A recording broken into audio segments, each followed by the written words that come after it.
Oi, gente. Eu tô indo e vindo aqui, minha conexão, acho que é a segunda vez que isso acontece nessa nossa vida internetica, dessa conexão ficar caindo. E justo hoje no Torturado, não! Aguenta aí, internet, cai daqui uma hora, não cai agora. Boa tarde para todo mundo. A gente já passou 15 minutos aí, né? Eu não sei se vocês começaram já nesse meio tempo. Gente, eu tô falando isso, eu até vou falar rápido aqui para dar tempo, né? De repente eu caio de novo.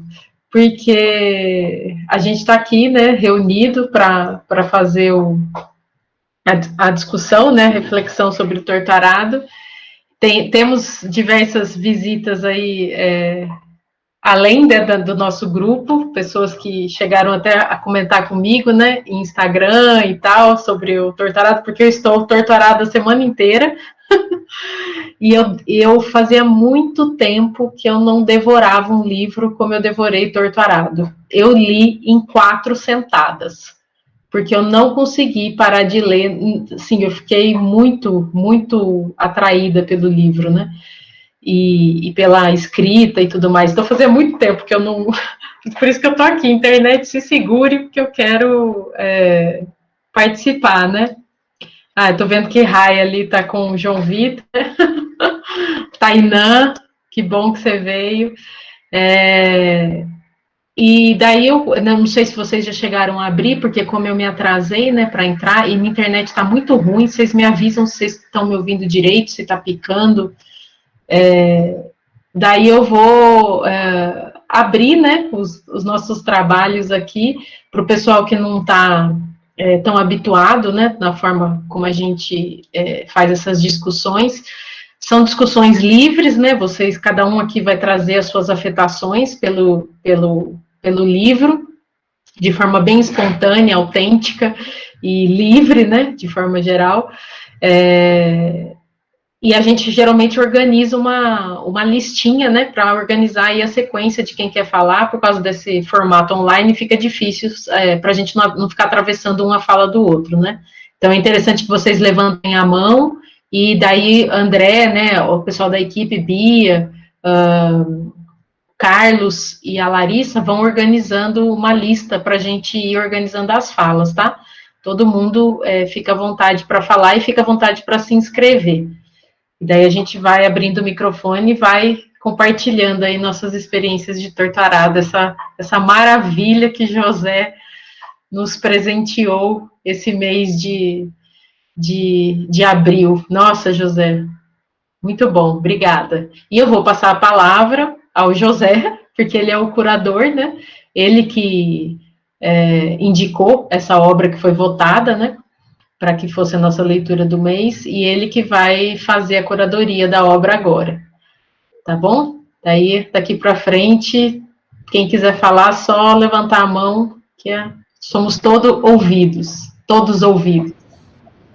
Vai lá, José. Boa tarde, gente. Eu que agradeço pela tiver oportunidade. como. Ah, tá. Peraí, João Vitor, acho que está falando alguma coisa. Ai, desculpe, acho que está interferindo. João, você quer falar alguma coisa? Vocês estão conseguindo me ouvir? Vocês estão conseguindo me ouvir? Sim. Sim, estamos.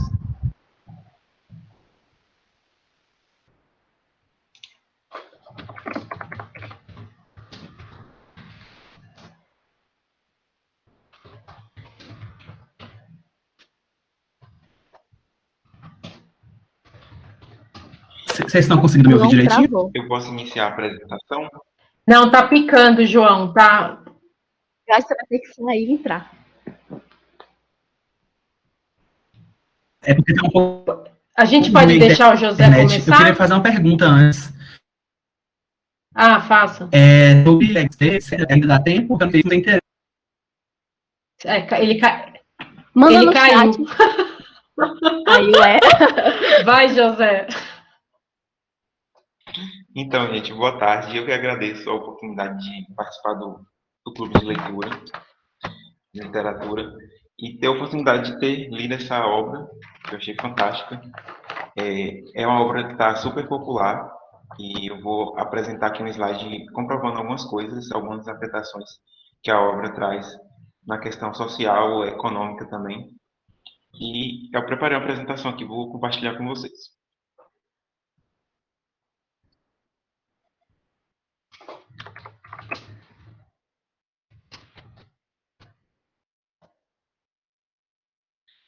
Está aparecendo para vocês? Tá. Vamos lá, estava muito ansioso para apresentar esse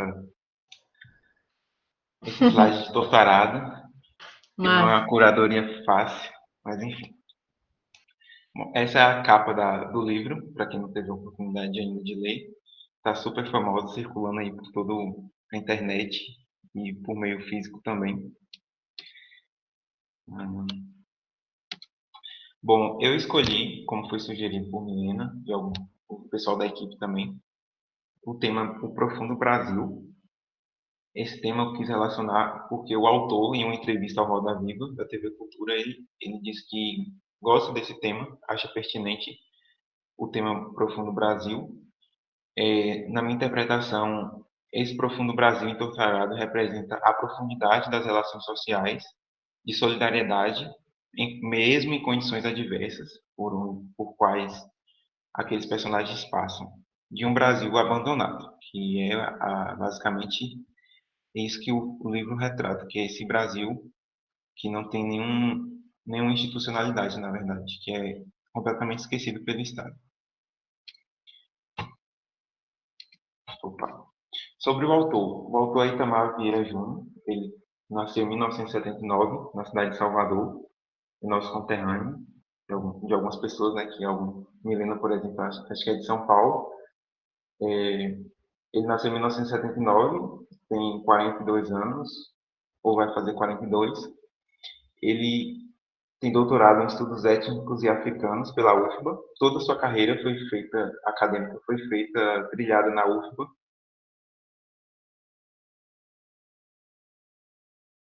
Bibiana, ela vai morar em Itaberaba, que é onde minha avó nasceu.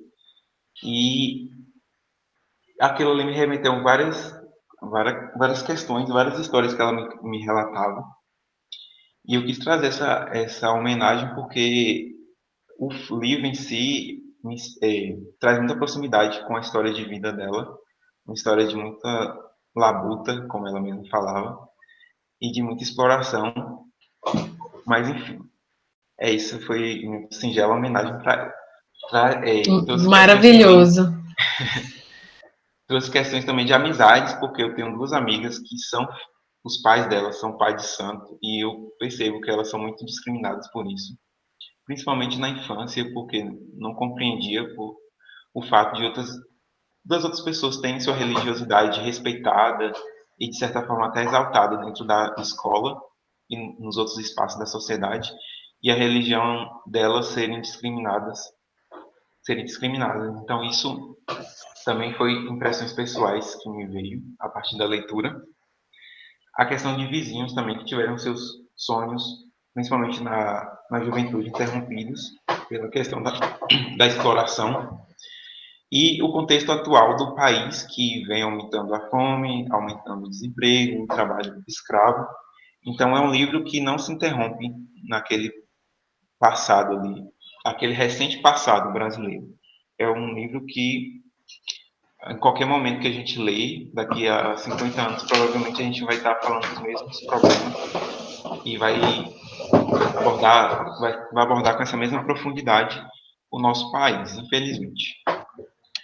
Bom, eu não sei se todos tiveram a oportunidade de ler o poema que eu criei sobre o cacau, trabalho e gênero, é inspirado também na minha avó. Eu vou ler rapidamente aqui para não perder muito tempo. É o seguinte. Isso não é perda de tempo, não. Enfim. A alienação do trabalho, para muitos, parece um conceito de difícil compreensão. Que tal tentar contar seu significado de uma forma que você entenda, meu irmão? Uma senhora que nascera no sertão, quando órfã ficara, mudou-se para o ribeirão, em busca do ganha-pão. Com o cacau, longos anos trabalhou. Da terra, seu sustento e da família retirou. Quando já idosa, seu neto lhe perguntou: para que serve tal plantação? Essa abiada sequer tinha noção. Sabia que o cacau era valioso, pois sua família alimentou, mas não fazia ideia de que o chocolate era derivado do cacau, tampouco que existia o belga ao leite meio amargo, o amargo. De amargo, ela só conheceu a vida. Ela trabalhou, trabalhou e trabalhou.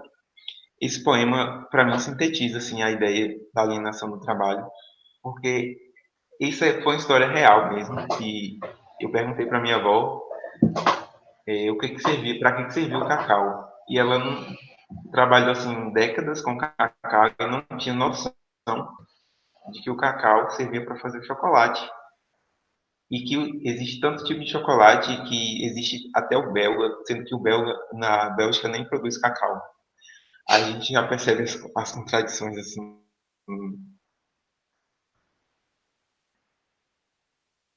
da sociedade a partir desses detalhes, pequenos detalhes. Enfim, essa é a questão da alienação do trabalho que acontece muito. De você estar imerso num sistema produtivo e não sabe qual a importância do seu trabalho, o que seu trabalho representa. E é isso. Obrigado pela atenção de todos e agora a gente vai discutir mais a fundo as impressões de vocês. Muito obrigada, José. Muito linda a sua curadoria, aí com elementos bastante coletivos, né? E absolutamente pessoais e singulares também. Então, muito obrigada. Acho que todo mundo ficou aí bem introduzido ao clima do Tortarado. E agora eu vou abrir, tá, para vocês. Vocês podem levantar a mão, a gente organiza uma lista, tá? E fiquem à vontade agora. Podemos começar as nossas impressões.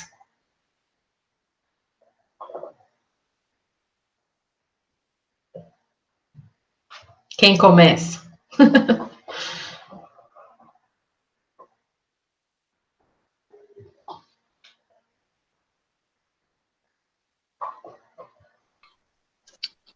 Tem alguém na frente? Eu não sei, eu acho que não tem lista ainda não. Pode ir, João. Não, gente, não tô aparecendo para vocês aí porque a internet aqui tá tão ruim que eu nem sei dizer. Vocês estão conseguindo me ouvir? Então, estamos te ouvindo. Tá certo. Bom, muito obrigado por oportunizar esse encontro, José. Foi, assim, incrível.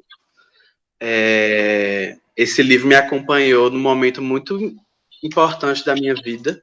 Eu comecei a ler lá no ano passado, no final do ano passado, e segui lendo ele pelo mês de dezembro, acabei entrando o ano novo lendo ele, e ele me acompanhou também na vinda de volta para a Conquista. Eu passei a morar sozinho agora, há alguns meses, e saí da casa da minha família e tudo, passei uns meses lá em Eunápolis, na casa de alguns familiares meus, e esse livro me acompanhou, né, nessa transição, nessa viagem mesmo que eu fiz, de ida e volta para cá. E acabou que cheguei aqui em Conquista, nesse clima de mudança, muitas coisas acontecendo, eu perdi o ritmo da leitura e acabei parando de ler. E aí, quando eu vi a oportunidade de ler ele, e ler ele aqui nesse grupo com vocês, para fazer essa discussão, eu fiquei muito feliz. E esse final de semana eu finalmente consegui terminar Torturado, um livro que já tinha me impactado muito, desde o começo. E achei até que esse tempo longe do livro ia me fazer perder assim, um pouco o afeto que ele tinha me trazido no começo, mas nada disso. Eu parei logo no comecinho da terceira parte, e a terceira parte para mim é onde ele eleva ao máximo assim, toda a narrativa, todos aqueles personagens, né, que estavam ali. E não aconteceu nada disso, muito pelo contrário, me tocou muito. E vim para cá muito tocado ainda, bem emocionado com esse encontro. Eu nem tenho muito o que dizer ainda, tenho muito o que dizer, quero muito ouvir, para falar a verdade, mas esse livro me tocou de uma forma muito pessoal, porque me lembra muito histórias que eu ouvi da minha avó, da minha tia-avó. Essa minha tia-avó ainda é viva, minha avó não. E eu lembro de ler esse livro lá em Eunápolis, onde ela mora, e ficar comentando com ela e trocando figurinhas, assim, porque me lembrava muito histórias da infância dela lá em Iguaí. E ela realmente falava e discutia e trazia histórias da vida dela. E assim, esse livro me deu um desejo muito grande de me reaver com esse meu passado, né? Com essa história da minha família, que veio antes de mim. E é um pouco isso que fica, assim, nesse momento. Eu só queria trazer, a princípio, a importância dessa leitura para mim nesse momento. Foi muito importante mesmo. Massa. Legal, João. Gabi? Oi, gente. Foi um livro muito intenso, como o que a gente conversou no mês passado. E diferente de vocês, né, que contaram que tem uma experiência de família que lembra um pouco disso, para mim foi muito diferente. Eu fui lendo e me chocando, assim, com as coisas. Então, no começo, quando tem aquele episódio que elas cortam a língua, eu nem entendi na hora o que tinha acontecido. Eu vi, né, que tinha machucado, sangue, e aí eu não entendi. Aí depois gente, como assim cortou a língua? E quando elas vão pro hospital, a forma como isso é abordado também me chamou muito a atenção, porque não ficou muito claro quem é que estava com a língua cortada, o que ia ser feito, como que eles iam lidar com isso, só que a menina não ia mais falar, e isso me chocou muito, assim. Também a questão da relação da moça com aquele cara que morreu depois, que sofrido, né? Dá uma angústia lendo. Mas uma coisa que eu achei muito bonita do livro é a relação que eles têm com a natureza. É muito mais conectada do que eu vivencio, do que eu imagino que na cidade a gente vivencie de uma maneira geral. E eu achei isso muito bonito. Massa, Gabi. Quem que é agora, gente? Eu perdi ali. Eduardo. Vai, Eduardo. Mas se você quiser falar, pode ir, que você falou que queria falar depois. Não, pode falar, depois eu falo. Eu vou ficar me metendo várias vezes, porque eu tenho pequenos comentários. Por mim tudo bem. Cara, eu não sei nem o que falar desse livro, viu? Sinceramente. Que livro bom, viu? Meu Deus do céu. Primeiramente eu queria biscoitar um pouco o autor, né? Porque é baiano, da UFBA. Claro que a gente tem que fazer esse tipo de coisa. É muito raro um livro me prender da forma que esse livro me prendeu, assim, velho. Sinceramente, eu nunca tive essa experiência com um livro antes. Geralmente, quando eu tô lendo alguma história, eu quase nunca me vejo como um dos personagens, eu sempre me vejo distante, assim, como um observador. E dentro desse livro, como o José colocou, tipo, chega um momento que você se sente parte da comunidade, que você começa a ficar íntimo com os personagens. Você começa a se referir às irmãs como as meninas, igual o pessoal de lá. E eu achei isso simplesmente fantástico, assim. Esse livro, para mim, é uma obra de arte sem igual até o momento. Acho que é um dos melhores que eu já li na minha vida. E, em segundo lugar, eu queria falar um pouco... Eu senti um misto de emoções muito grande lendo esse livro, porque minha avó, ela também veio muito desse meio rural e ela me contava também bastante histórias desse estilo. Só que eu já cresci na cidade, então para mim ainda é meio que estranho, mesmo que ela me conte essas histórias. E eu senti uma coisa aqui... Eita, tá com ruído, acho que sou eu. Peraí, deixa eu fechar meu microfone. Ok, acho que parou. Obrigado. Aí eu senti um misto de coisas muito grandes em relação a esse livro. Eu senti muito do que a Gabi tinha falado, de um estranhamento, assim, mas eu também senti como se eu fizesse parte da história, como eu já tinha falado. Porque eu senti uma coisa muito parecida com o que eu senti lendo Fique Comigo, que foi o livro que a gente leu anteriormente, de ter um choque de cultura, assim, de ter muita coisa que você não conhece. Você fica olhando assim, tipo, nossa, que coisa diferente. E isso é chocante porque é no Brasil, ao contrário do livro que a gente leu antes, né? É na Chapada Diamantina, aqui do lado. Eu também nunca tinha escutado, nunca tinha ouvido falar do Jaré, acho que é assim que pronuncia, né? Que é a religião. Eu achei simplesmente fantástico, eu fui pesquisar um pouco mais. E aí eu fiquei refletindo uma coisa que me marcou bastante esses dias, que é o quanto de diversidade a gente tem dentro do nosso país, né? O pessoal fala bastante de quantos Brasis existem dentro do nosso Brasil. E uma notícia que eu estava olhando esse tempo atrás é de que tem diversas tribos indígenas que elas estão sofrendo bastante com a questão da Covid-19 e muitas pessoas estão morrendo em relação a isso. E o mais triste disso tudo é que as pessoas que estão morrendo são majoritariamente idosos, e esses idosos são basicamente as bibliotecas dessas tribos, assim. Essas pessoas, elas sabem de boca a tradição inteira da tribo e os costumes daquela tribo, e infelizmente isso está se perdendo. Foi uma coisa que eu fiquei pensando, ficou muito triste, assim, para mim, esse tipo de constatação. E em um terceiro momento, eu queria fazer um relato mais pessoal. Eu nunca fui uma pessoa ligada, assim, a coisas de fé e tudo mais, mas esse livro me trouxe umas lembranças que eu simplesmente tinha guardado num canto da minha cabeça que eu não sabia mais da existência, assim. Eu vou contar uma história aqui de quando eu tinha 8 anos, mais ou menos. Eu tive um problema na perna, que até hoje eu não sei o que deu, mas simplesmente eu não conseguia pisar no chão. Tipo, eu senti uma dor excruciante quando eu pisava no chão. Não sabia o que era. E aí eu fui no médico, minha mãe me levou no médico.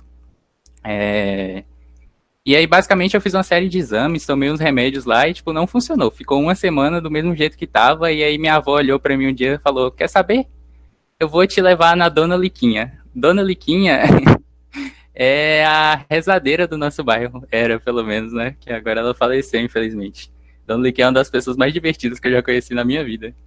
E aí ela me levou na Dona Liquinha lá. Dona Liquinha, lembro até hoje desse ritual, que foi muito marcante pra mim. Eu cheguei lá e, tipo, a casa da Dona Liquinha era completamente a vibe do Zeca Chapéu Grande, acho que é esse o nome dele. Era muito essa vibe. E aí Dona Liquinha, ela simplesmente me puxou pelas 2 orelhas, assim, quase que ela me levantou do chão. Ela me deu um chá pra me tomar, que até hoje eu não sei o que tinha naquele chá. E aí ela fez uma reza em mim com arruda, eu acho que era essa planta. E aí eu achei tudo aquilo muito estranho, assim, eu falei, se eu fui no médico, o cara fez 500 exames, me passou 300 remédios, eu não melhorei, não vai ser aqui que eu vou melhorar. E aí, simplesmente, ela me diagnosticou com mal olhado e com espinhela caída. Eu não sei o que é isso, mas ela me diagnosticou assim. E aí, simplesmente, no outro dia, eu acordei, eu tava bom, assim, eu tava dando mortal de costa, eu tava completamente curado. E até hoje eu não sei o que aconteceu. E isso é, tipo, uma parte da minha vida que eu simplesmente apaguei, assim, e aí fazendo a leitura desse livro, eu consegui recordar disso novamente, e eu achei isso simplesmente fantástico. E é basicamente isso, essas são as impressões que eu tive.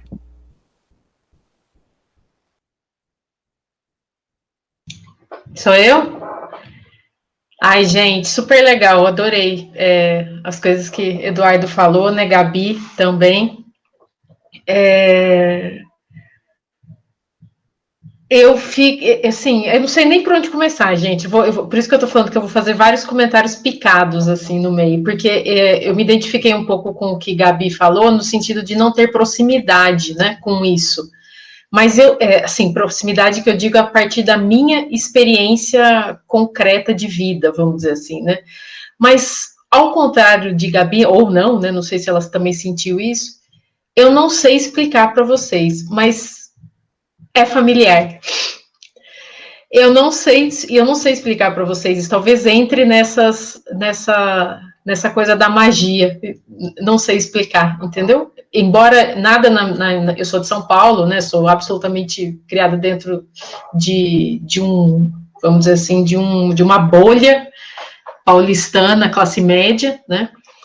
Então, é muito distante da minha realidade, mas não é, ao mesmo tempo, eu não sei explicar. Eu acho que tem algo muito visceral ali, de uma memória que não é uma memória de vivido, é uma memória de alma, sabe? É uma coisa, eu não sei, olha, se as minhas amigas me ouvirem falando isso, vão rir de mim, porque eu sou nada mística, mas tem algo ali, tem algo muito forte que, embora não faça parte da minha experiência, eu fiquei muito envolvida com o livro, e envolvida no sentido de que eu fazia parte daquilo de alguma maneira, né? De alguma maneira aquilo tocava em algum recôndito aí da minha alma, que me fazia pertencer àquele universo, né? O universo da ancestralidade, talvez, sabe? Eu acho que tem uma coisa da ancestralidade muito forte, aquele negócio das suas origens, que não são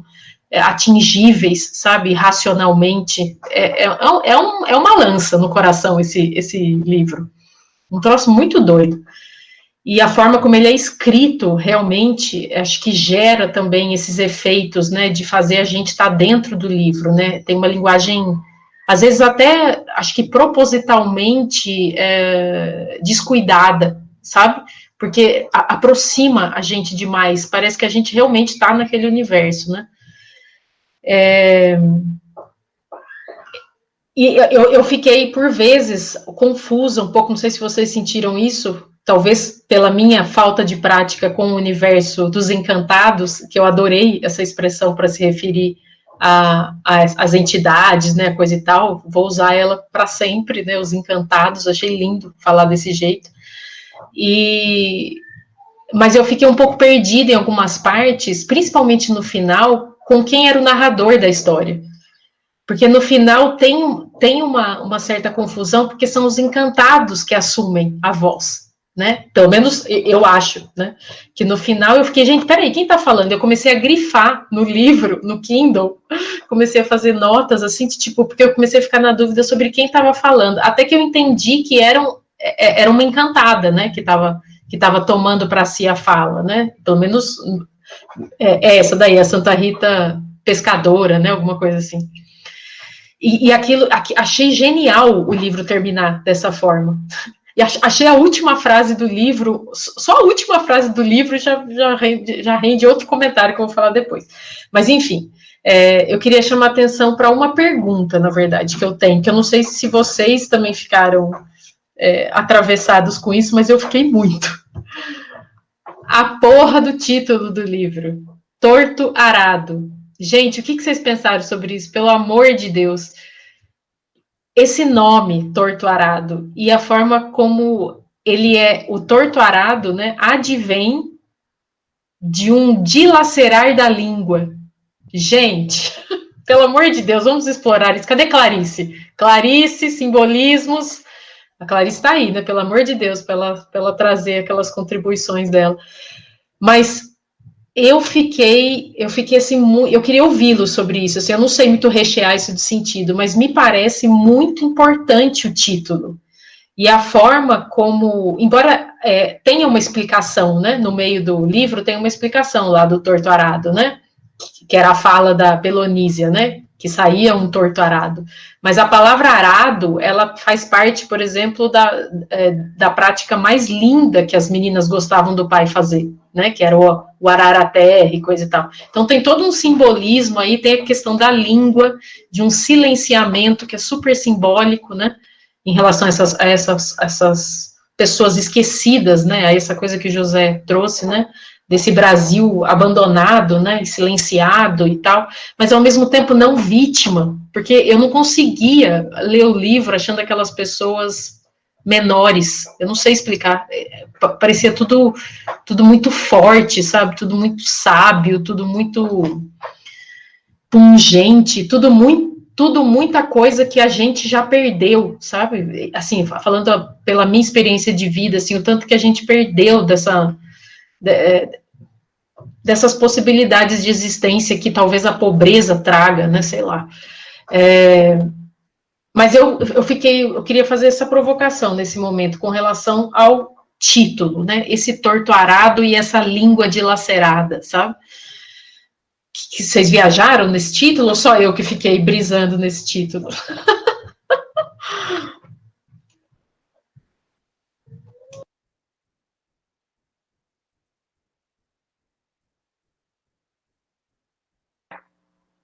Sou eu agora? Não sei. Isso, você. Oi, gente. Então, primeira vez que eu tô aqui com vocês, né? Sou Tainã, sou ex-aluna da UFBA, de Psicologia, ex-aluna de Milena. Tô aqui matando a saudade. E eu tô até um pouco nervosa para falar desse livro, e já vou começar a chorar.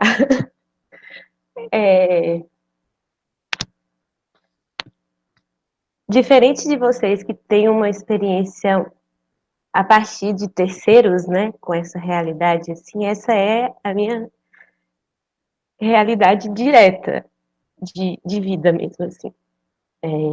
Eu cresci em um povoado que fica a umas 2 horas daqui de Conquista, chamado Lagoa de Timóteo. E parecia que eu estava vendo uma história lá da roça, sabe? Tipo, parecia realmente que eu estava acompanhando uma história das minhas tias, assim, e ao mesmo tempo, em alguns momentos, parecia que eu era um dos personagens, porque as vivências eram muito similares, e aí foi tanta coisa que foi tocando, e se vocês foram pontuando essas coisas, e eu fui percebendo ainda mais a similaridade que eu tinha com elas, que eu fui ficando nervosa, eu falei, acho que eu vou falar logo, porque daqui a pouco eu não vou nem conseguir mais falar. E, e aí, assim, uma das primeiras coisas que me chamou a atenção, né, tem essa coisa do social e de como que é estruturado a questão do trabalho. Apesar de ter crescido no Timóteo, a minha família diretamente não sobreviveu da plantação. Minha mãe era professora, meu pai era motorista, então, assim, eu não nasci na roça, eu nasci em São Paulo, mas com 4 anos a gente voltou para a roça porque meus pais não estavam mais conseguindo trabalhar em São Paulo, meu pai perdeu o emprego, então a gente acabou voltando para casa. E aí, dos 4 até os 15, né, eu fiquei no Timóteo até eu vir para cá para Conquista. E apesar de não ter vivido diretamente essa angústia da seca,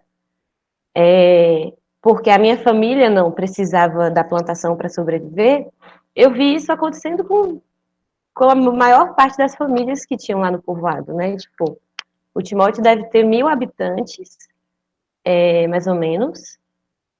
Não tem nem ensino médio, é tão pequenininho que ensino médio você tem que ir para outro povoado para poder fazer, porque lá não tem como. É tudo de muito difícil acesso, tipo, educação é muito complicado, saúde é muito complicado. Hoje em dia é menos complicado, né? É menos complicado porque assim, a gente teve muitos anos de governo PT, mas, mas já foi bem mais difícil, assim. E aí é muito doido, porque assim, quando eu era criança, tinha, por exemplo, muita casa de roda. As pessoas conseguiam viver bem de plantação de mandioca lá, tipo, você conseguia fazer muita saca de farinha para poder vender durante o ano todo. E aí tinham cooperativas, né? Tipo, as pessoas plantavam juntas e colhiam e faziam a farinha juntas para poder dividir esse dinheiro depois. E com o tempo isso foi ficando impossível de ser sustentado. A chuva não era mais tão presente, não dava mais para você prever tanto as pessoas. E eu lembro de um ano em que todo mundo perdeu a plantação de mandioca. A chuva não veio na época que tem que vir para poder molhar o solo, e aí todo mundo perdeu. E quando eu era pequenininha eu saía para plantar, né? Apesar da gente lá em casa não viver disso, na casa da minha avó a gente fazia muita roça para poder consumir mesmo, né? Muita coisa de consumo próprio, assim. E aí foi um ano que todo mundo... Bacurau, nossa, lembra muito Bacurau. Quando eu assisti Bacurau, eu fiquei do mesmo jeito, gente. Eu chorei o filme todinho, lembrando de casa. E aí, e aí foi isso, assim. Me passou muito essa questão da dureza da vida, né? Que é uma vida muito dura mesmo. E aí, e, e essa coisa de serem pessoas que realmente não abaixam a cabeça diante dessa dureza, né? Tipo assim, se você chegar no Timóteo, as pessoas, elas são felizes, apesar disso, né? Elas estão lá seguindo a vida delas e tocando as coisas do jeito que elas sabem tocar e existindo da melhor forma que elas podem existir, né? E, e essa questão da religião é muito doida, porque lá tem muito uma coisa do colonizado, assim. Então, as religiões eurocêntricas, elas são muito fortes lá no Timóteo. Apesar disso, a minha família, ela tem uma ligação muito forte com as religiões de matriz africana. Então, eu cresci num período em que o meu núcleo familiar estava fingindo que isso não rolava muito, mas, assim, o pau estava quebrando espiritualmente no resto da minha família. E quando eu fui crescendo mais um pouco, eu fui tomando mais proximidade com isso, a gente tem praticamente os diareses, assim, em casa, sabe? É muito engraçado isso. Quando eu fui lendo, eu fui falando, meu Deus, socorro! Lá em casa, sei lá, qualquer almoço de família vira uma sessão, assim, num pulo. Se alguma entidade estiver passando na hora e ela achar que a gente está precisando de um recado, ela vem. E aí, quem tiver sintonizado na hora recebe, e a gente tem que mudar o rolê inteiro, porque de repente a religião falou alto ali, e a gente tem que lidar com aquilo, sabe? E, e aí é muito doido, porque assim, a gente não dá esse nome, né? A gente não dá essa nomenclatura, mas a descrição que ele dá e o que a gente faz é muito similar lá em casa. E isso também atravessou, assim. Mas trazendo para questões mais políticas e preocupantes, me tocou muito essa coisa da mulher no sertão, né? Do que é ser mulher no sertão.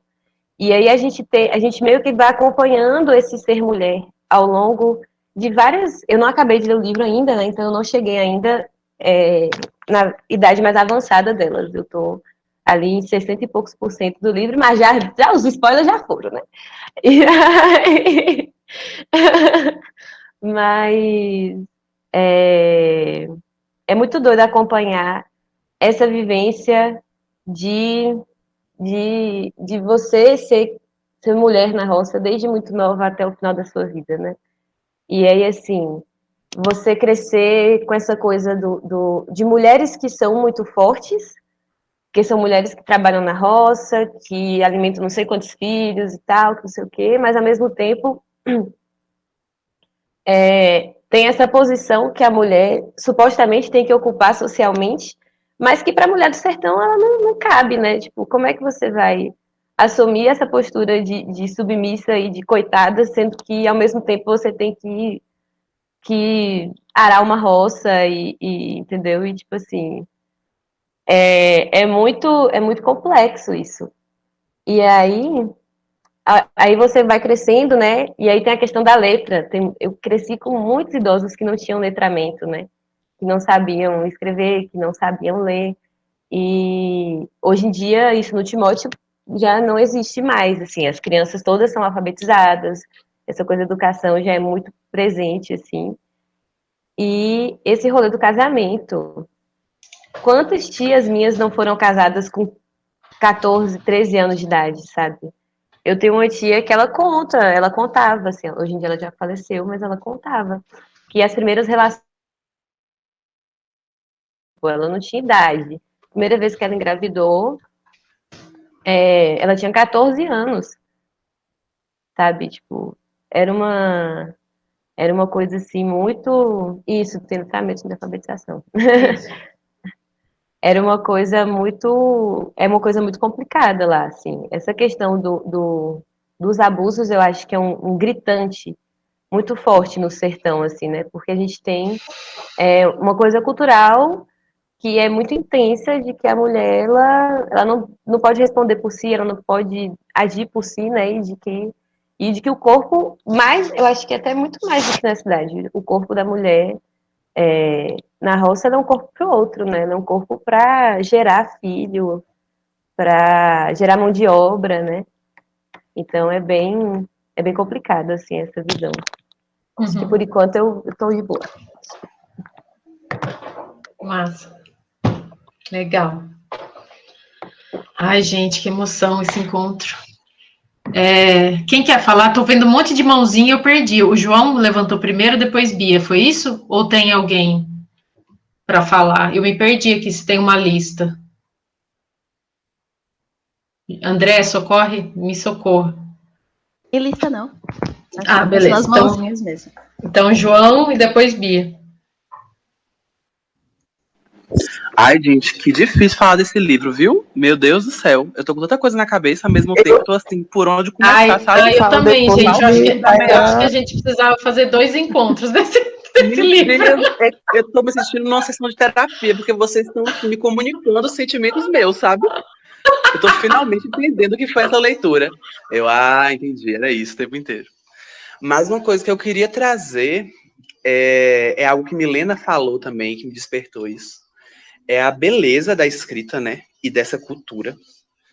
Que ele faz uma imersão tão grande, uma poesia tão bonita nas palavras, que assim, eu acho... Tainá é seu nome, não é? É isso? Esqueci. Eu acho que os spoilers que foram dados aqui não vão diminuir nem um pouco sua leitura, porque para mim é um livro muito mais sobre a beleza das palavras, sabe? É um tipo de literatura que eu gosto muito, porque por mais que eu tenha levado muito tempo para ler, todo encontro com esse livro era muito impactante, porque as palavras, a poesia visual era muito encantadora, né? E eu me peguei pesquisando várias coisas o tempo inteiro, para entender melhor do que você estava falando, aquela geografia, aquelas plantas e tudo, conhecimento tão... Gente, que pesquisa que esse cara desenvolveu para fazer isso. Vendo a entrevista dele no Roda Viva, eu paguei muito pau, assim, para esse trabalho, né, anterior à escrita, assim, que além de ser um grande escritor, de ter um trabalho muito bom com as palavras, ele é um grande pesquisador também. E eu acho que é isso que dá o caráter épico, tem um tom épico para mim, o livro, sabe? Por ele seguir a vida dessas duas personagens durante tanto tempo, e aí chega num ponto que a narrativa vai atingindo um ponto tão alto, assim, sabe? Que você chega a ficar, assim, movido, sabe? É muito intenso, é muito catártico, alguns momentos desse livro. E o que eu ia dizer, meu Deus? Ah, sim. Eu achei muito lindo a forma que ele nos apresenta essa cultura, né? Que é tão diferente da minha. E em diversos momentos eu fiquei, que pena que eu não tive contato com a terra desse jeito, sabe? Que falta que faz esse tipo de conhecimento, esse tipo de afeto pela terra. E é como Milena disse, talvez seja uma vivência da pobreza, né? Possibilitada pela pobreza, mas demonstra também que as pessoas estão fazendo vida e estão vivendo nas condições que lhes são dadas, né? E as pessoas encontram beleza e sentido e produzem sentidos e sabedorias que a gente não tem vivendo na nossa própria bolha, né? A literatura tem esse poder de nos deslocar e nos ensinar tanta coisa a partir do olhar do outro. E é isso, eu fiquei, em alguns momentos eu queria viver aquela realidade, sabe, eu queria estar ali, eu queria compartilhar um pouco daquela cultura, eu queria sentir aquelas coisas, que eram tão bonitas.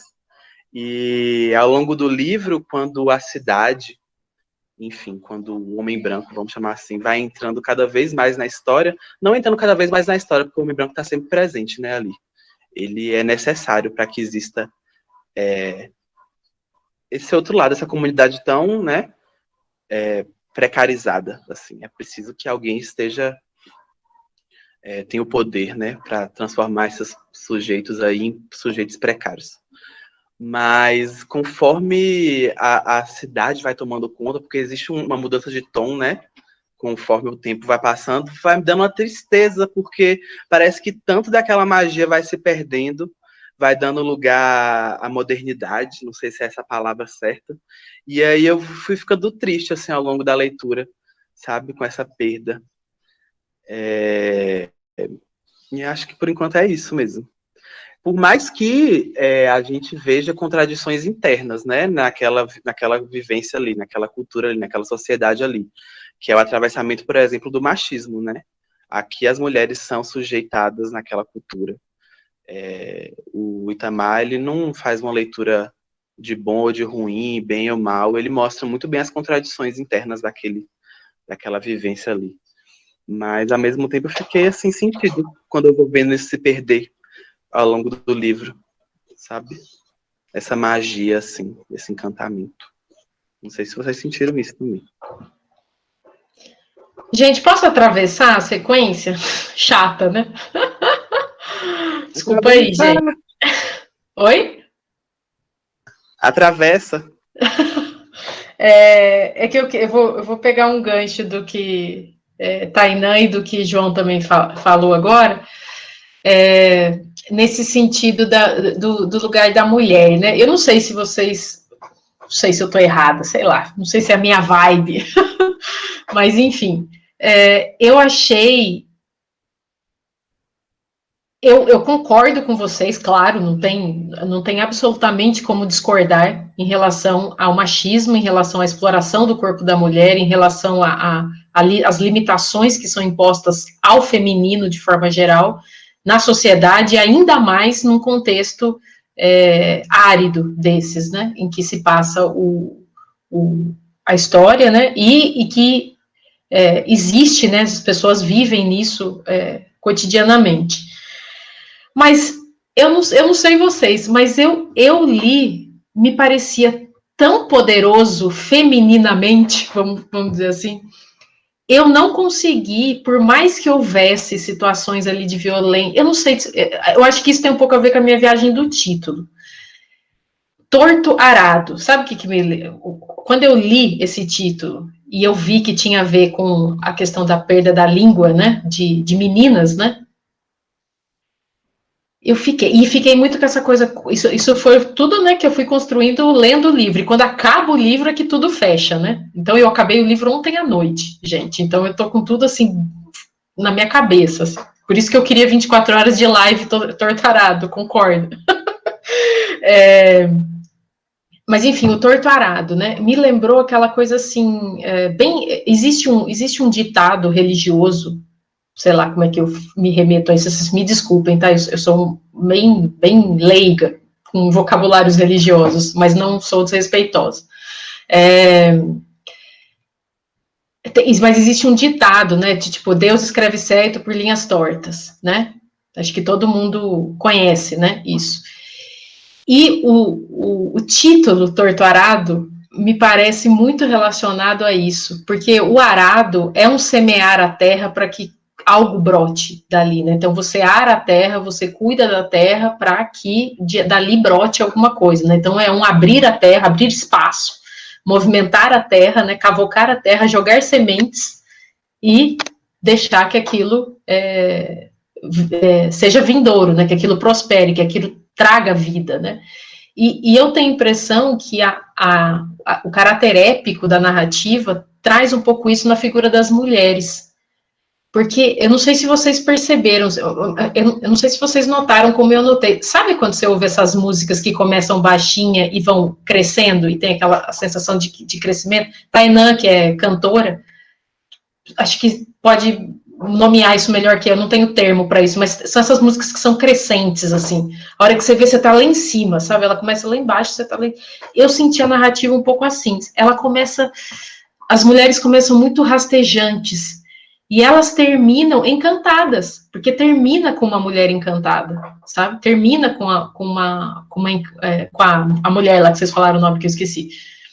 Então, tipo, tem todo esse percurso que parece que foi um caminho torto, foi um torto arado de um empoderamento muito grande dessas mulheres, porque os homens morrem, né?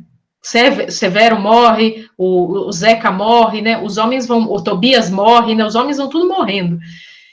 E as mulheres são a terra encarnada, vamos dizer assim, né? Tanto que tem um trecho que é maravilhoso, que eu até coloquei no meu Instagram, porque eu chorei, gente, mas eu chorei, que nem uma retardada lendo isso.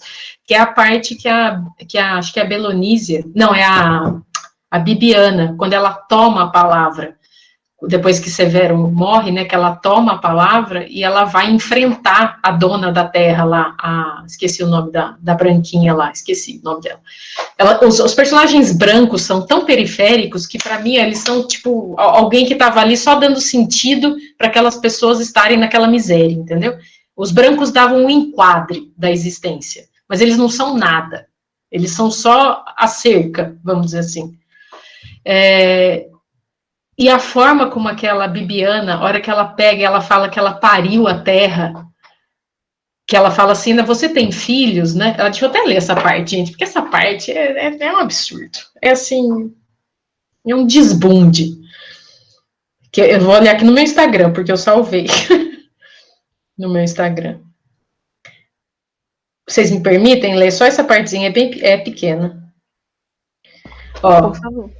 A senhora teve filhos, mas você sabe o que é parir? Alimentar e tirar uma vida de dentro de você? Uma vida que vai continuar mesmo quando você não estiver mais nessa terra de Deus? Eu pari essa terra. Essa terra mora em mim, bateu no peito. Brotou em mim e enraizou. Aqui, bateu no peito. É a morada da terra. Mora aqui em meu peito, porque dela se fez minha vida. No meu peito mora água negra, não no documento da fazenda da senhora. Vocês podem até me arrancar dela, mas vocês nunca irão arrancar a terra de mim. Gente, puta que pariu, né? O que eu vou falar? Tem que ser um palavrão, porque mas tipo, a força que tem isso, entendeu? Da mulher, a mulher terra, né? Nesse sentido, ela pariu a terra, ela gerou a terra. Aquela terra, Água Negra, ela não é nada sem as pessoas que estão naquela terra, né? As pessoas que pariram aquela terra, não são os donos, não são essas entidades institucionais burocráticas, né, que existem, mas de quem é a terra, né? E isso passa muito por essa epopeia aí feminina de ir enterrando seus homens e ir se apossando de si mesma, sabe? A forma como Belonísia a forma como as duas irmãs brigam inicialmente, né, por causa do amor lá pelo primo, pelo Sévero, que parece que vai escorregar para uma coisa meio burguesinha ali, né, uma narrativa meio novela da Globo, de repente escapa completamente daquilo, né, e vai para esse empoderamento mesmo, né, para destinos diferentes de duas mulheres que vão se empoderar de formas distintas, mas que são poderosas, sabe? E a figura da Encantada também, uma figura feminina muito poderosa, né?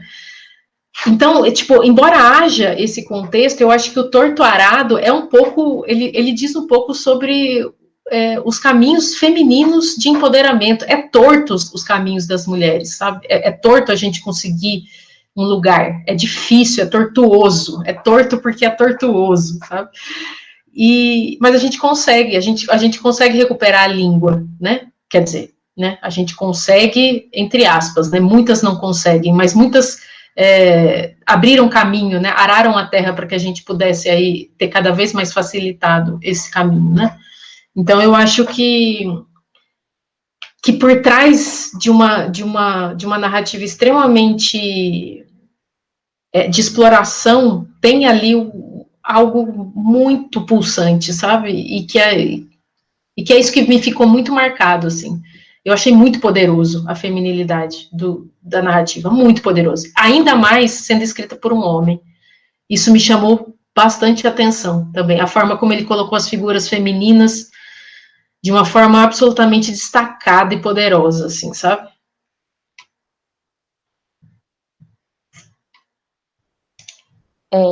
Mas eu acho que é exatamente isso, sabe? Essa questão da dualidade que eu trouxe, assim, que essa mesma mulher, que é uma mulher que sofre muitas violências, né? Carrega essa coisa que é muito forte no interior. E, assim, tem uma coisa que eu acho que é muito característica, que é a união que acontece entre essas mulheres, sabe? Para conseguir dar conta dessa realidade, que é uma realidade que não está a seu favor. Então, é muito forte a relação que as mulheres têm entre elas, de aconselhar, de cuidar, de proteger, sabe, de acolher. Isso é muito intenso. E mais uma vez, né, uma coisa que assim, é muito, que eu consegui identificar muito assim, na minha vida, porque eu sou de uma família com só minha mãe tem 7 irmãs, assim, né? E é muito patriarcal a minha família. Tipo, meu avô, ele faleceu antes de eu nascer e deixou minha avó com as filhas já bem grandes e tal, mas, assim, são muitas irmãs, muita mulher lá em casa, assim, e isso é muito presente, essa coisa mesmo de a gente vai conseguir dar conta disso aqui juntas. É meio que é isso, assim. Acho que faz total sentido essa leitura que você fez. E isso da ancestralidade, né, que é muito forte. E você consegue se conectar muito com esse poder do feminino quando você está na Terra, né? Quando você está trabalhando na Terra. Essa ligação com essa mãe Mor, que seria a mãe natureza, ela é muito clara ali para você, essa conexão é muito viva. Então, acho que é isso mesmo, faz muito sentido.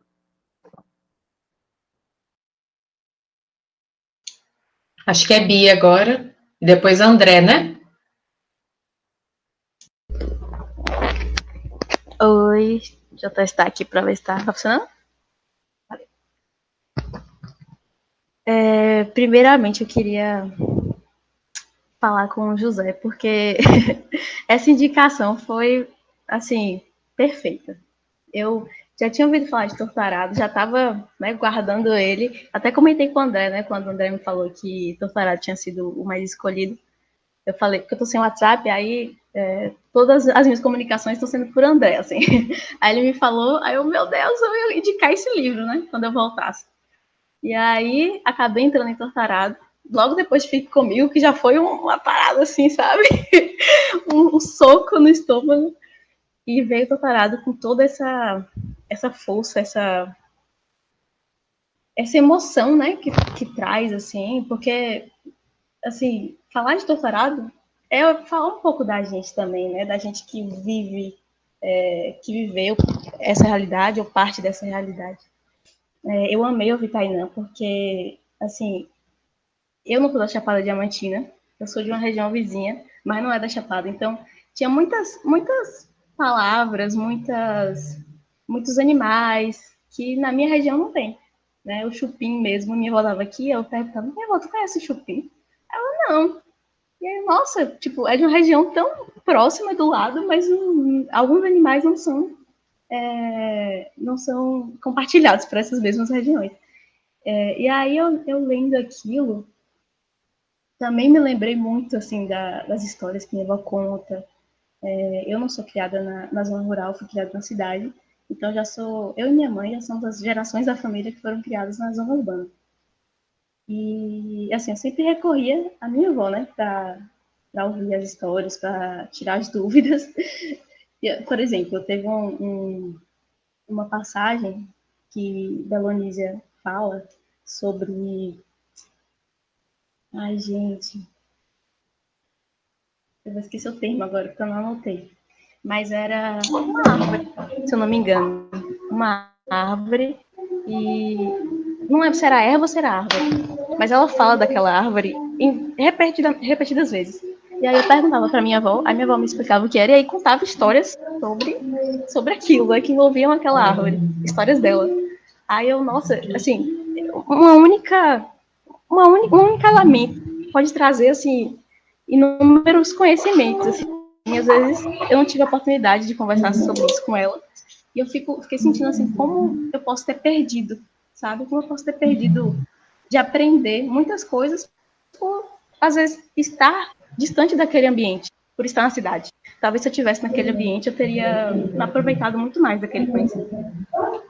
E eu senti mais a força de Torturado na segunda parte, né? Quando entra a Belonísia, aquela narrativa, assim...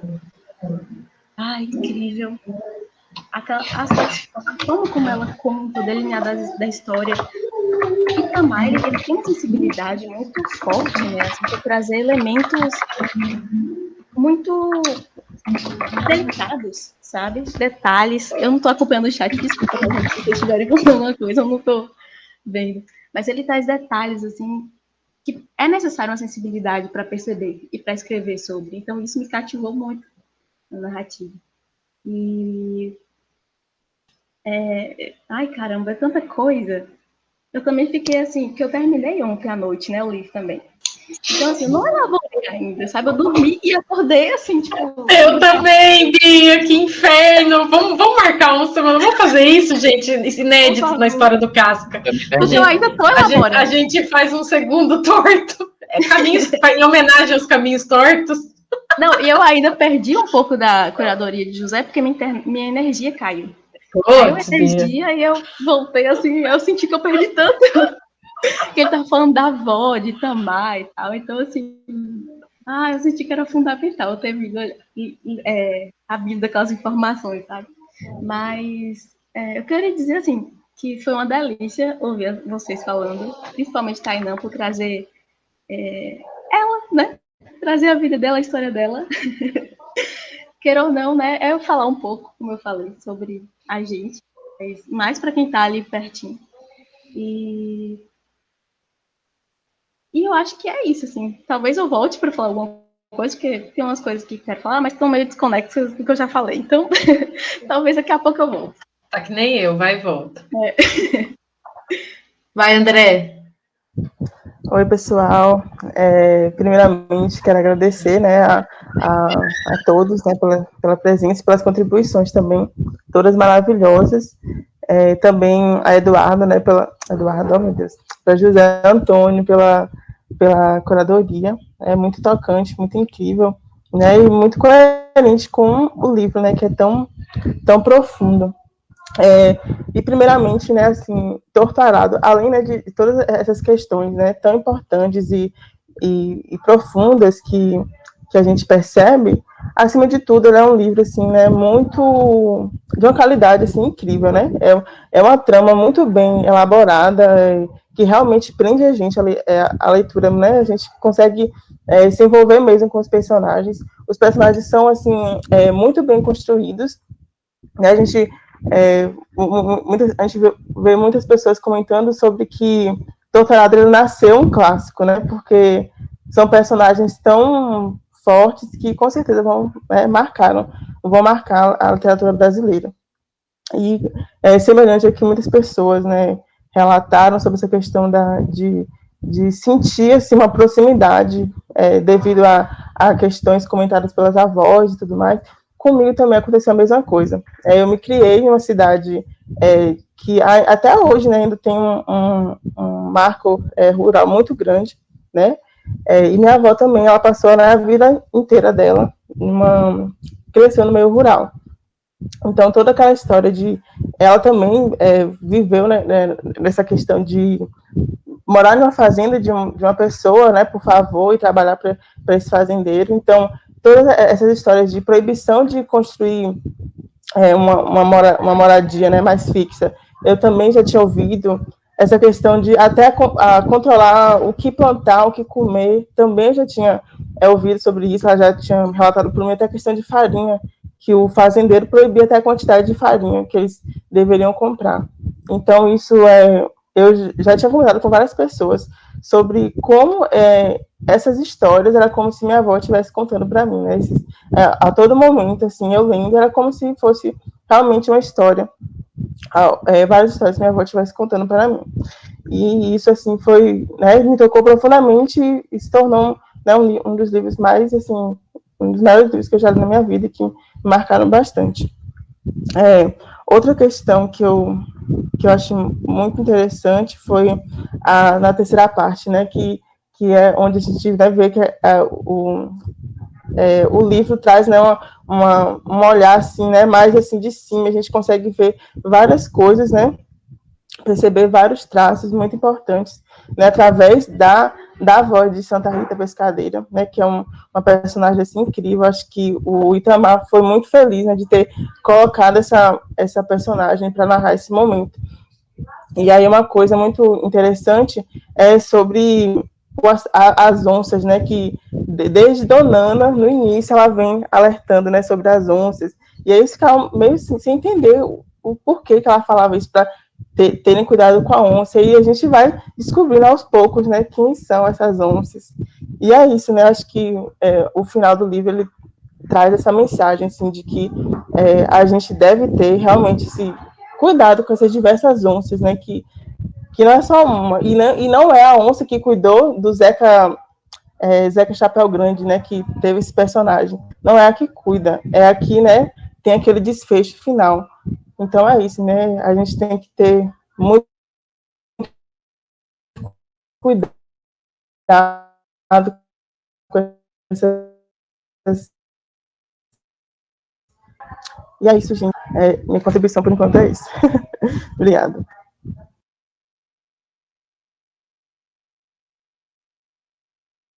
Tem alguém na frente? Alguém querendo falar? Não? Ô, gente, eu queria só trazer uma coisa. Como eu demorei muito para ler, eu fui ler essa terceira parte agora. Essa coisa da Donana, essa história da Donana, da avó, foi uma das partes que eu fiquei assim, talvez eu tenha perdido algo. Talvez se eu tivesse lido mais rápido, eu teria pego algumas coisas. O que vocês sentiram assim sobre essa história da Donana? Me conta um pouquinho aí para eu ver se... Enfim, me contem aí. Qual parte exatamente? A história do punhal? A história da faca? Exatamente.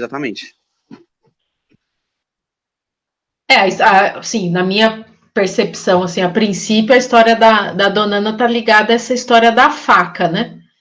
Que ela roubou, né, a faca de alguém rico, né? Algum dono da fazenda, sei lá, ela entrou na fazenda e roubou a faca, né? E isso ficou meio que como se fosse uma maldição em cima dela, né? Ela fez alguma coisa errada, aquele objeto, de alguma maneira, né? Ficava sob essa aura, né? E a faca foi usada, né, por ela para sangrar o cara lá, né, que violentou a filha dela, né? Que foi assim, acho que aí tem um corte também, né? Porque a faca é algum objeto muito simbólico, né? Ela corta a língua, mas ela também tem cortes na história, né? Porque nossa, tomara que Tainá não esteja ouvindo agora, porque agora é o spoiler do spoiler do spoiler. Tainá, fecha os ouvidos aí um pouquinho. Porque tem a questão do sumiço, né? Da filha, tal, que é uma divisão, né? Da vida de Dona Ana, né? Então, acho que a história, e tem a questão, né, de Dona Ana, que ela se negou a exercer, né, a magia lá, né, não sei como é que chama isso, ela se negou a exercer o papel de, como é que chama isso, gente? De receber as entidades, né, ela não queria exercer isso, né. Não era curador? Ela não era para ser curadora, igual o Zeca? Igual o Zeca também recebia, né? Daí, através dessas entidades, ele fazia as curas, não era isso? Sim. E ela se negou a isso, né? Daí teve aquela história de que por ela ter se negado, né? Então, a Dona Ana sempre teve assim, tipo, ela carregava uma punição, né? Então, ela sempre fez alguma coisa que ia vir alguma coisa contra ela, né? Então, era o roubo da faca, que ia vir uma punição contra ela, e veio, né? Porque as netas perderam a língua e coisa e tal. Daí teve também isso dela se negar, né, a ser curandeira e coisa e tal, e daí a punição vir sobre o Zeca, sobre o filho, né, que se perdeu na mata e tudo aquela coisa, e teve que ser curado e coisa e tal, né. Então, assim, a minha percepção de Dona Ana, ela passa por esses elementos que estão traçados ali, né, e aquele movimento muito simbólico também, muito interessante, dela ficar arrumando e desarrumando a mala, arruma, desarruma, aquele gesto repetitivo chama muita atenção, né? O quanto que a repetição fez com que as meninas, inclusive, viessem a ficar curiosas e mexer na mala e coisa e tal, né? E aconteceu o que aconteceu. Então, acho que ela talvez na narrativa, ela tem uma função de organização, né? Já que ela é uma repetição, né? Então, talvez na narrativa ela apareça de alguma maneira como estruturante, assim, né, de algumas relações, não sei. É porque tanto Dona Ana quanto o Zeca Chapéu Grande, e se não me engano, talvez minha memória não seja boa, a filha dela também tinha uma coisa com a loucura, de que os personagens da comunidade identificavam ela como louca. Eu fiquei vendo essa ligação entre esses três personagens. Eu não lembro. Porque Dona Ana tinha uma coisa de ficar falando sozinha. Sim. Sozinha. Ela e o Zeca eu lembro, eu não lembro dessa filha. Aí eu fiquei tentando lembrar se a filha também tinha isso. Eu só tava confundindo a história da filha que fugiu com a história de Zeca. Aí eu fico partindo isso pela minha cabeça, assim. Você lembra, Bia? Na minha memória também tem que a filha, Carmelita, né, se não me engano, tinha alguma questão assim com a loucura também, assim, não lembro o quê. Eu acho que tinha. Mas eu na minha memória tá isso também. Eu lembro igual você. Eu não lembro de Carmelita, não lembro. Eu lembro da Crispina aí, ó, que o André falou agora. Das irmãs, né, das outras irmãs. Que, gente, isso. Que história também. Maravilhoso. Sim. Eu amo como a gente consegue acompanhar a história desses outros personagens que são secundários, né? Ao longo do tempo, porque, gente, muito encantador também. Sério. Sim. Tem muitas histórias incríveis. No final, quando fala um pouco também da história da mãe delas, eu achei muito forte. Bonita mesmo a história da Salome. Muito bom. Todos os personagens têm uma história muito interessante. Isso que eu achei bacana também. Cada um tem sua função na narrativa, né? Porque no começo eu fiquei muito preso a essa coisa das duas irmãs. Eu achei que até o final ia ser uma história, né, só, entre aspas, das duas irmãs. Mas não, vai apresentando, né, a importância de cada personagem ali. Isso foi uma estratégia da escrita, né, do livro, que foi muito interessante mesmo, do autor, né, a forma como ele abriu as vidas, né, é como se ele estivesse abrindo cartas, assim, né, então ele abre um tanto, ele abriu primeiro as meninas, mas fica um misterioso, a gente não sabe o que aconteceu direito, isso é verdade, acho que o primeiro capítulo, né, você fica assim, rapaz, mas como é que aconteceu da onde que veio esse corte? O que rolou, né? E eu acho muito interessante, achei muito interessante ser o gosto, o gosto da faca. Gente, quem quer ver gosto de faca? Gosto, essa palavra, eu achei tão interessante. Qual é o gosto da faca? E daí, se a gente entende depois de onde veio a faca, né? Que veio dessa Casa Grande, né? Então, qual é o gosto, né? Da Casa Grande? Qual é o gosto de outra vida, né? E esse gosto que cortou, né? Machucou, tipo, não é o seu lugar, né? De alguma maneira, assim, tipo, esse gosto não é para você, sei lá, tem alguma coisa de interdito muito forte aí, sei lá, uma coisa. E uma coisa que, outra, né, que cada um entra na sua própria viagem lendo, né? Isso que é maravilhoso da literatura. Mas eu fui, ao longo eu cismei com isso. Eu fui, ao longo da leitura, eu cismei com a palavra movimento, e eu fui a louca do movimento, e eu fui grifando todas as vezes que aparecia a palavra movimento, só que eu não tive tempo, porque eu acabei de ler ontem, de organizar a repetição dessa palavra movimento, né? Eu, como boa psicanalista, vou nas fucking repetições, né? Mas daí eu fiquei muito pensando a questão do movimento é muito importante na narrativa. Eu não sei se vocês notaram isso. Ela aparece em momentos-chave, assim, o movimento. Então, é o movimento de Bibiana sair da terra, é o movimento do próprio cuidado da terra, é o movimento da Belonísia para ir para Tobias e para sair de Tobias, né, de alguma maneira. São vários movimentos, assim, que são marcantes na narrativa. O movimento de chegada dessas populações. Movimento de chegada desse povo, eles eram, né, ficaram ali abandonadas, né? Esse contexto da abolição é incrível, porque a abolição, entre aspas, né, jogou esse povo tudo na miséria, né? E daí eles indo de fazenda em fazenda à procura de sustento, né, e sendo reescravizados, né, com uma nova roupagem, né? Então, esses movimentos, movimentos sensoriais, perfeito, Bia, que é a definição que o Zeca dá, né, para mover, ele fala, ele tem uma definição, que ele fala que o movimento, como é que é mesmo? Se o ar não se movimenta, não tem vento, se a gente não se movimenta, não tem vida. É uma definição que ele traz. Então, o movimento é muito importante, a narrativa, até para mostrar o movimento de deslocamento de lugar de exploração que essas pessoas estavam também, com a figura do Sévero, né, com a figura de Bibiana, que trazem essas possibilidades desses sujeitos deslocarem de posição e que se questionarem, isso é movimento, né? E as mulheres, né, que encarnam o próprio movimento. A terra encarna o movimento e tal. Então, acho esse é um significante muito importante dentro da trama, né? Até no título, né, de Torturado. Sim, muito. Eu não tinha parado para pensar nessa questão do movimento. E também não tinha parado para pensar no... Assim, não tive tempo de pensar no título, né? Eu cheguei assim, na metade do livro, ficar pensando, né? Principalmente naquela parte que ele fala do arado e tal.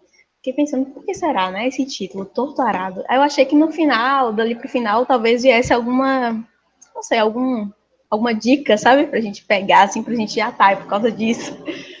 Mas, não, assim, eu não consegui ainda elaborar muito essa questão do título. O que você trouxe, eu achei que fez muito sentido. Não, eu acho que é absolutamente inventivo, assim, você pode ler aquilo de diferentes maneiras, assim. Acho que só o Itamar mesmo, para virar pra gente falar, tipo, ó, Torturado, pensei nisso.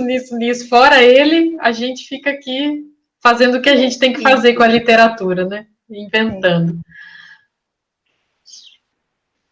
Habitando. Mas a força das mulheres é surreal, né? É surreal, assim, que são obrigadas, né? São coagidas a serem tão fortes. Não, e no final, gente, a última frase, é uma frase curtíssima, a última frase do livro, né, que é sobre a terra há de viver sempre o mais forte. A última palavra, né? É a última frase. Gente, essa frase, assim, é maravilhoso o livro terminar com uma frase dessa. Porque é uma vingança. Não, exato, é uma subversão enorme, entendeu? Porque no começo você sabe quem é o forte, quem é o fraco. Parece que a gente fica muito nesse discurso dos explorados e os exploradores. De repente isso é subvertido completamente. Você começa a falar, gente, quem é o forte, quem é o fraco? Você começa a ver que as pessoas que são donas da terra, as oficialmente fortes, vamos dizer assim, são super fracas, estão construídas sobre bases super enfraquecidas, né? E na verdade a força está em outro lugar e inclusive até assim chega a ser quase uma piada nessa frase, porque sobre a terra há de viver sempre o mais forte. Só que os encantados que aparecem com muita força no final do livro, né? Inclusive o assassinato, né, do final do livro é um encantado, né? Que comete no final das contas. Né? Quer dizer, eu entendi isso, estou errada, é a encantada que vai lá e toma conta de Belonísia, né? E de Bibiana, elas duas. Isso, as duas. Juntas, né? Exatamente, o movimento das duas, habitadas por essa encantada, né? Está para além da terra, né? Isso é além terra. Então, é uma frase muito forte, essa frase do final, sobre a terra há de viver sempre o mais forte. Daí você pode entender sobre a terra como essas pessoas, né, que vivem concretamente na terra, ou sobre a terra no sentido de acima da terra, as entidades, entendeu? Então, é muito, muito interessante, assim, as camadas de existência, né? Tem as pessoas que estão na terra, as pessoas que são donas da terra, mas não são da terra, tem os além-terra, são muitas camadas de vidas, assim, é muito interessante. Puta que pariu, que livro massa. Ai, gente, tem uma coisa que eu quero falar, que é da sexualidade de Belonísia.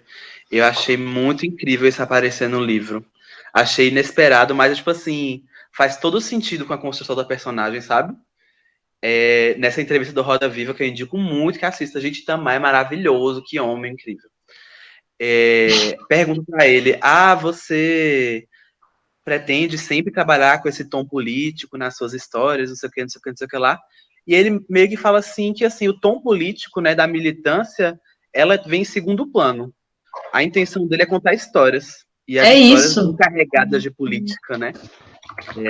Então, tipo assim, faz todo sentido aquilo surgir no personagem de Belonísia. Como todo o percurso de Bibiana faz todo sentido. Então, não é como se as personagens fossem um acessório para uma militância ou algo do tipo. Não é muito isso. Contrário. Nossa, eu acho horroroso alguém virar para o Itamar e falar uma coisa dessa. Gente, que pessoa chinfrim, credo. Né? Porque dá a impressão que a política não é encarnada, né? Sim. Um horror isso. Ave Maria. Gente, já são 3h20. Bia, você quer falar? Eu vi que você foi falar e eu falei. Não? Mais alguém quer falar, gente? É isso mesmo. Assim, infelizmente mesmo, eu acho que, tipo, pelo menos estou falando por mim, né? Acho que por Bia também, que a gente acabou de ler muito em cima. Eu falaria muito mais, realmente, de verdade, sobre esse livro, se eu tivesse um pouco mais de tempo. Porque ele é muito bom, mas eu acho que a gente pode fazer o quê? Utilizar o blog, né? E a gente publicar nossas impressões, nossos textos, imagens. O José usou imagens lindas aí, aquela primeira imagem das duas, né? Gente, aquilo ali por si só já tem que ir para o blog, assim, maravilhoso aquela foto. Então, a gente dá continuidade a isso, né? Disso que ficou a desejar, vamos dizer assim, e é bom que fique a desejar, né? Para a gente produzir mais, porque Torto Arado foi um achado, viu? Foi uma coisa bonita mesmo. A Clarice também fez uma produção linda, lindíssima. E Clarice não veio, né? Janine também não, uma pena. Teve algumas pessoas aqui também que não se colocaram, mas espero que tenham sido afetadas também pela literatura aí, já que compareceram ao encontro, inclusive. E lembrar que o nosso blog está aberto, tá, gente? Vocês mandem as produções de vocês para o e-mail do Casca, e a gente, nossa equipe maravilhosa aí de trabalho no site, faz aquela estética maravilhosa que dá vontade de escrever só para ganhar dá vontade de escrever só para ganhar uma figurinha daquelas lá, um tapa bonito daqueles que vocês dão nas coisas, e que fica tudo maravilhoso. Então, vocês visitem, tá, o site, mandem contribuições, muito bem-vindos todos, voltem sempre, esse espaço é nosso. Nesse momento é super importante que a gente possa cada vez mais trocar coisas, né, se emocionar junto e tudo isso, porque não tá fácil, gente, tá difícil, tá muito difícil. Ai, gente, vamos lembrar que tá falando da parada da taxação dos livros, né, que pra gente aqui, então, é uma ofensa enorme. Nossa, seu áudio virou um monstro, eu não tô te ouvindo. Ficou uma voz assim, eu não entendi nada. É a raiva de falar disso. Tô falando da taxação dos livros, né? Não tá dando pra te ouvir, João. Tá tipo uma voz esquisita. Você virou um monstro.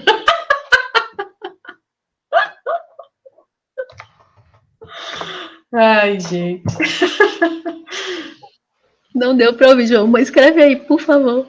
Ah, sim. Nossa, nem me fale, cara. Isso daí, eu fiquei puta. Ai, gente, eu tô muito palavrão hoje, né? O que aconteceu comigo, meu Deus? Não, tá Quer ótimo. dizer, né? Só palavrões são impossíveis de explicar certas coisas.